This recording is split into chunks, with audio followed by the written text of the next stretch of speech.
It's Final Four season, and with the undefeated season of the Kentucky Wildcats, almost every college basketball fan is asking that same question: can they be beaten?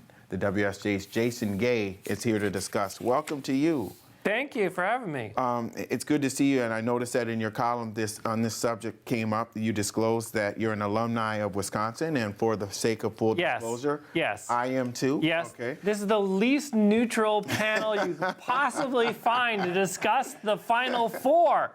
How are we going to do it, Lee? Well, you know, that said, I agreed with your assessment that Kentucky is awesome, but not invincible. Yeah. You're obviously basing You that. watched that Notre Dame game the other night. Goes right down to the wire. Notre Dame had a crack to win it, and you say, okay, this is a slow-down half-court team, plays similarly to Wisconsin, maybe not even as good offensively as Wisconsin, maybe a little bit more defensively, but push Kentucky to the limit. The question is, what kind of team shows up?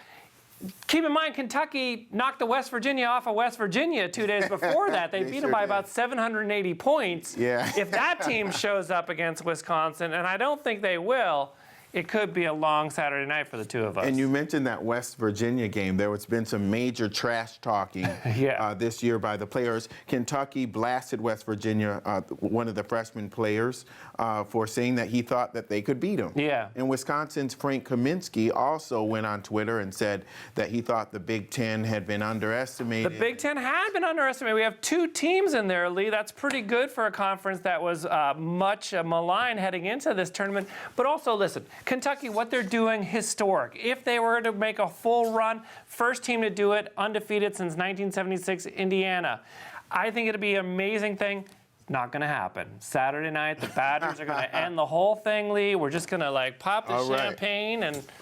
What do you think of the other matchups? Because the other team, you have another #1 seed in there, too. You do. You have Duke, okay? And obviously Duke is an incredible juggernaut in the Final Four perpetually. Mike Krzyzewski, one of the greatest of all time, but they're playing another sort of playoff juggernaut, which is the Michigan State Spartans. Really pushed the Badgers to the limit in the Big Ten Championship a few weeks ago.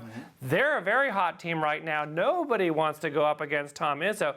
I see that game going in Duke's direction, but it's going to be very close. What surprised you the most about the NCAA tournament this year? I think the thing that surprised me the most is that the fan interest and the ratings are up quite a bit. We've heard a lot about maybe the attrition in college basketball audiences, that fewer people are going to games in regular season. Regular season games don't mean that much. Doesn't make any difference. In March, the ratings for the first few rounds were up. I think we're going to have a spectacular Final Four with big teams in it. The ratings are going to be through the roof, Lee. And then when the Badgers cut down the nets on Monday night, it's going to be American history. Well, lots of charisma there, for sure. Definitely. And all the other teams, too. Nigel, Frank, Sam. What about Sam the last couple of games? Just Decker out of nowhere. Bombs away. Man.